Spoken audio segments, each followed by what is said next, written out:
Hey everybody. I wanted to make this reel for a while now because a lot of people have been purchasing our Royal Soil 1.0, and for the announcement of Royal Soil 2.0, I wanted to show you why it's important that if you really love your animal, you might want to stop buying the cheapest version of substrate possible. So I have found this totally not a name brand you've ever heard of substrate that makes the claim that its uses for amphibians, tropical lizards, box turtles, hermit crabs, tarantulas, and other arachnids with their 4-part substrate blend. What we're going to do is we're going to put them to the test today. And we're just going to show you what they look like side by side. Now, this is a 10-quart bag. This is a 1.5-quart bag, but they come in a little handy stand-up. Why this is important, if I mess with this, it's great. If I push this, it immediately falls over. The only reason it's staying up is because of the actual cutting blade I have behind. So first and foremost, let's just show you the soils. Now, this is a completely unopened blend for both of these. You can see it's sealed here. This was cured about a week ago. So what we're gonna first do is we're just gonna show you what the soil looks like straight out of the bag. This hasn't been touched. It hasn't been in any way modified.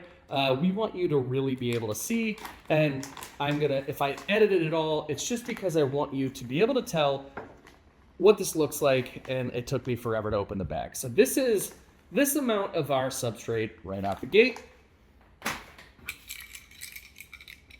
We have that nice little tear. This, I have to use a cutting device, and right out the gate, you're gonna be able to tell the difference. Same amount. All right, so we're gonna put same amount between the two. Click on.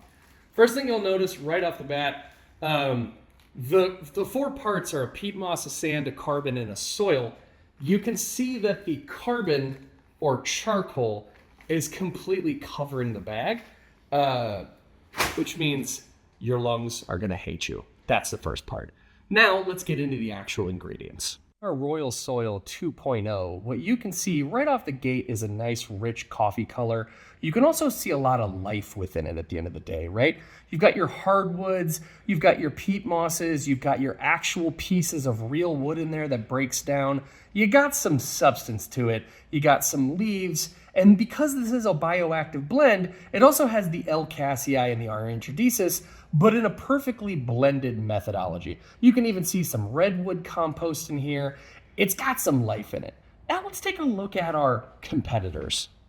In this one, on the surface, it looks similar, but it's just a really fine powder. You can kind of tell there are some pieces from the peat moss itself that's in here. A couple of these chunks of, I don't know what this wood is from. I think it's probably the peat moss. And other than that, there's really not much in the actual soil. It's just really fine. And I guess if that's what you're into, that's great. But it just doesn't have much. Let's go back over here and take a look at this. Now, when I'm looking for a soil, what I want is something that clumps really well, right? The reason for this is because obviously with invertebrates, I want it to be able to have that clumping capabilities so that they can make a nice deep burrow. You know, a lot of reptiles like to do the same thing. Now let's compare that with our competitor. Same stuff. Does it clump? Not at all. You can't clump it. It falls apart immediately.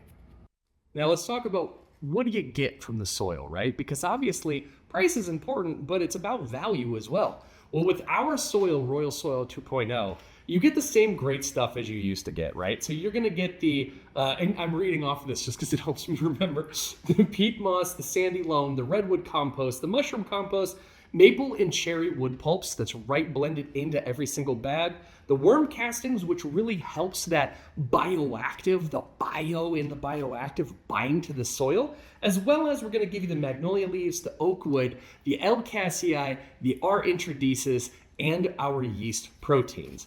What do you get with our competitors? Just generic, barely holds any life in its soil? Well, you get peat moss, you get soil, doesn't say even what kind. You get sand and carbon. Now, let me tell you a little bit about it as a dirt nerd, what that means. Carbon is used to essentially keep bacteria out of the soil. If you have a good bioactive soil, you don't need to worry about that at all. The sand is just a drainage layer. You know what you don't need a drainage layer? when you have a good soil that actually binds and it can hold moisture. And then lastly, carbon. They did that for also bacteria, but like at the end of the day, why? I don't know. I have no idea. So ultimately, I guess the question is, which would you rather have? A full of life soil that works really well for a digging animal that's alive, or whatever the hell this is? But I tell you what, don't trust me on any of the words I've said. Let's actually just use one last test that I will tell you right now is the best test of whether it's a good soil. Let's use the fan test. I am so confident in my soil blend compared to my competitor, I'm willing to put it to the blowing soil in my face test. All right, May, hit it.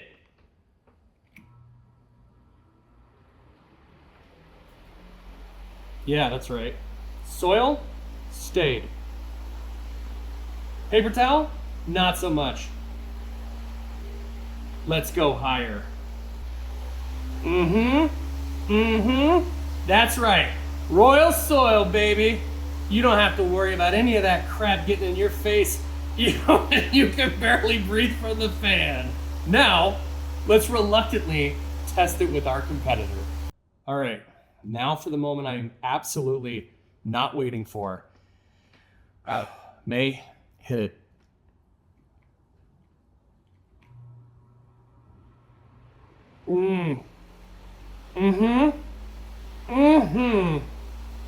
Starting off great. Crank it up, baby. Oh, God. Yep. Just getting pelted with it at Mach 1. All the way up. Yeah. This is what you want? This is what you wanted? You want loose-ass substrate? It's not good for much of anything, but it's cheap for your expensive animals that you've spent a fortune on that you love. If what you want is a garbage soil, then keep on buying this. Keep buying this shit. If you want a good substrate, get royal soil. Oh my God, I'm gonna die. The science that I do for you, just to show you how much of this hit me, it's embedded under my goggles. It's in my mouth. There, yeah. It's in my beard. It's in my shirt. You can see it's in my neck.